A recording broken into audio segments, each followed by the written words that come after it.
Hey, so promised a build guide on a Hexblast Miner Saboteur, and guess here it is.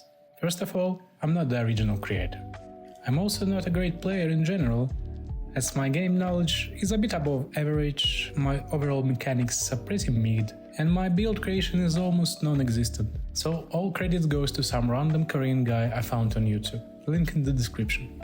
Now onto the build itself. What is it? Well, it's a miner, it's a Hexblast, and it's a Hexblast miner on a Saboteur base. With a couple of neat interactions from some of our items, we're able to achieve a very high amount of crit chance, very high amount of increased spell damage, while still utilizing pseudo 8-link helmet and being decently tanky. Our pros will be insane damage. Currently I have around 8.5 million damage per mine, and that's pretty conservative without botlet fate. If I drop one step ahead jewels that cost about 20 divines right now for a pair, and swap them to relatively cheap normal jewels, that will get me to 9.5 million average hit per mine. The playstyle is also pretty safe. The whole mines work in combination with Hexblast. Most of the time we can keep all monsters really far away from us, thus minimizing amount of hits coming into us. We also freeze everything apart from pinnacle bosses with relative ease. We have the ability to do all content in the game, apart from maybe 100% delirium maps with flash breaches, and even those are doable, but not amazing without the hand hunter. This build can do all content in the game, including all Ubers, all map modes, and all side content with relative ease. Ubers are not guaranteed on low budget. And I really like that the build can start pretty low and scale pretty high. I'll discuss budget concerns a bit later, but from info I have on my hands right now, I'd say that this build is relatively cheap, while still being one of those min-maxers build. Another great pro would be that this build shines in sanctums due to amount of off-screen, amount of damage, and overall mobility. It's pretty fun. I haven't lost a sanctum yet. And the cons are, you will die from time to time, there's no way around it. It's just how dissolution of the flesh works, and you'll get used to it. For example, if Uber Cyrus uses his meteor attack in the last phase and dungeon pools are in your way in that maze, you are most likely dead. I must also add that miner playstyle is not for everyone. Mines can be a tiny bit annoying, which is somewhat fixed by binding detonate to left click, but still some issues are present. Also, pair this with how Hexblast sometimes works, and trust me, every now and then you'll be frustrated with why your mines are not detonating. And the last con for me is money is annoying at times, and will take time to get used to. While this ties directly to previous con, I'ma put this at separate, as sometimes I do feel quite a lot of frustration with my mine management, but I must say it's mostly a skill issue. So how do I actually build this beast?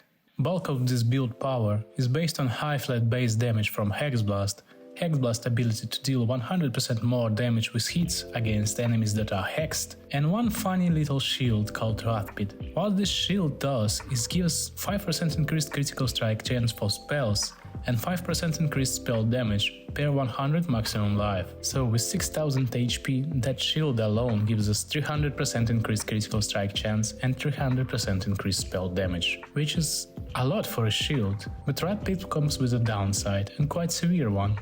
Every time we cast a spell, we sacrifice 10% of our HP. Even detonate mines suddenly cost us 10% every detonation. This sacrifice cannot kill us, but it will deplete our HP pool rather quickly, and we will be quite literally one-shot by anything. So is there a way for us to mitigate such a downside? Luckily, yes.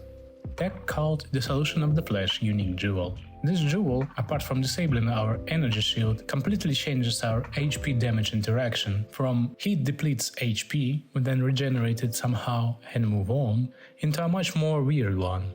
With this jewel, every time we take damage, instead of actually taking it, we reserve that amount of damage onto our HP pool. So for example, we have 6000 HP, something hits us for 3000 HP. That will leave us with 3000 free and 3000 reserved. After 2 seconds, reservation will be cleansed and you will be back to 6000 HP pool. Sounds weird, right? It is weird, but trust me, you'll get used to it.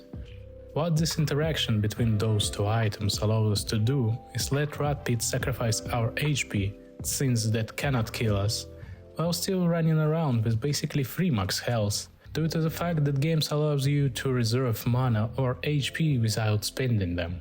Okay. It sounds complicated and shit, but it's really not that hard, and you'll get used to it pretty quickly if you just play it for an hour or two. But I must say it does look really weird to be at 100 HP all the time. This is a hard part for me. I know that there will be some dude who will ask something like, I have 5 Chaos Orbs and 8 Chromes, can I start this build? And the answer, sadly, is no. No, you don't. But maybe with like 1.5 or 2 Divines you can get something like 1 to 1.5 million damage per mine, and then move on from there. This first couple of upgrades should be relatively cheap and easy to get, and the first big upgrade is craftable. I'll leave the guide to crafting a helmet in the description of this video.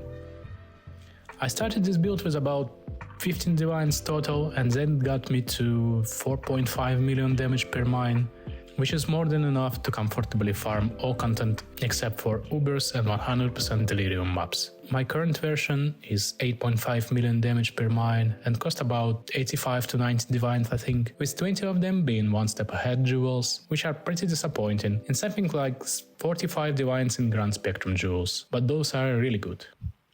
All in all, every divine you'll put into this build will get you some amount of power, and you can feel it immediately, which I very much enjoy. Let's go over required items for this build and how they interact with each other. Our shopping list consists of Dissolution of the Flesh unique jewel that I talked about previously. The jewel allows us to gain all benefits from our shield with 0 downsides. This jewel also gives us a shit ton of HP, which we like. It's like 10C for a mid-roll. Rat Pit Shield. Second important item in our build. This shield gives us about 70% of our damage via stats and allows us to be on low life, another 10C. Calm's Heart. Since there is not that much gems that we can utilize, we got a bunch of sockets free, and you know what that means. 500 HP flat, baby. Around 15 to 20C. When it puts on hit ring with elemental weakness, this plus profane proxy will give us a whole lot of power. Look for life resist on this one. Vermilion base is the best, but pretty pricey. So we also need a profane proxy. This rings allows us to double curse and always have 100% more multi from Hexblast. It's about 10C for average rolls and I think 50 for a good one. We also need Militant Fate with Dominus. We do love our power charges, we love them so much that we can skip frenzy charges. Grab any of them with some useful mods if possible. I think best mods is minus mana cost, mana regen, resists, and maybe effect of ailments. Those items are absolutely required, and all combined enables our build. Now let's discuss all the pieces and some upgrades. Most important piece of the gear after all required uniques is your helmet. We are kinda creating 8 link with it, supporting our main setup with additional hypothermia, trap and mine damage, base critical strike chance, and basically simulating empower by giving us +2 level of area of effect gems. As I said, crafting guide for this helmet will be in the description. Before we can craft it, we can just use any combination of those modes available to us. I'll leave a trade link for some helm in the description also. Next piece is Internal Struggle Amulet, as it not only provides us with a lot of strength that we are desperately looking for, but also gives us a decent amount of damage via good implicits and 15% Colin Strike, which is actually pretty powerful considering its price. Amulets with similar power level would cost us about 20 divines or more. One thing to note here is the best implicit penetration plus chaos damage, unique chaos damage, with chaos damage being dominant and penetration will dictate the course that we are going to use in our profane proxy. Divinarius is also a great, somewhat cheap choice for a weapon, huge amount of power. It gives us a lot of crit multiplier versus bosses, a bunch of spell damage and capping our crit while we are mapping. Belt, boots and gloves, our last slots, and our main sources of resistances, stats and life. You should aim for Stygian belt with a lot of strength, like tier 1 strength, life and resists, and if possible, mind throwing speed. Gloves, resist, life, and most importantly, an insane implicit slot. We are looking for unnerve on hit and penetration with uniques or pinnacles. Keep in mind that same rule apply as with Eternal Struggle. Amulet and Glove pen should match, and we should choose our curse based on these elements. Boots are just movement speed, life, and resist vessel for the most part. Action speed implicit is pretty nice, and increased armor from gloves and helm is also pretty decent. Okay, jewels next. We are using 2 cluster jewels setup for the most part. Both of them can be exactly the same. Just search for 8 passives with 3 good chows damage notables. This should do the trick. Elemental resistances, all stats, dexterity, strength are all just gravy. Although dexterity is really nice if you are using Divinarius. 2 medium cluster jewels with basic minor stuff such as arcane pyrotechnics, guerrilla tactics and expert sabotage. Just roll them to yourself, it's quite easy and cheap. High budget setup will use 3 best grand spectrums with frenzy, endurance and max life per grand spectrums. They are quite powerful and I would advise not skipping them if you can afford them. I farmed them myself from basically 0 divines by doing essence memories. Last 2 or 3 Drevel slots can be filled with any useful plus max life plus damage jewels. You can use new POBS search tool for that. Keep in mind that I don't really value mine throwing speed as much as POB, and I think that mine hit damage is more important than damage per second. I guess passive tree is pretty much what you would expect from a power charge based crit miner. We take all those juicy mine nodes, crit nodes and all life that we can find on our way to power charges. Leveling is a bit controversial, since I haven't actually leveled this character as a Hexblast character. I can't really comment on how smooth or painful the whole process will be. But if you have a profane proxy and 2 of those crit scepters, leveling should be a breeze. Just go with Stormblast Mine, Orb of Storm and Galvanic Field or something like that, before you get access to Blasphemy and Asenath Gloves or Double Curse and then start smashing everything. In conclusion, somehow it feels like I'm missing something, right? If you have any questions about anything, just leave a comment or hit me up in game or in Discord and I'll try to help. Perhaps happiness of my fellow players can finally stir something. I'm just kidding. All in all, I think it's one of the best overall build for current state of Pathway Exile. It's mobile, it's huge damage, it's decent defenses, it's pretty flashy but not complete screen destroying, and it's decently cheap and easy to put together.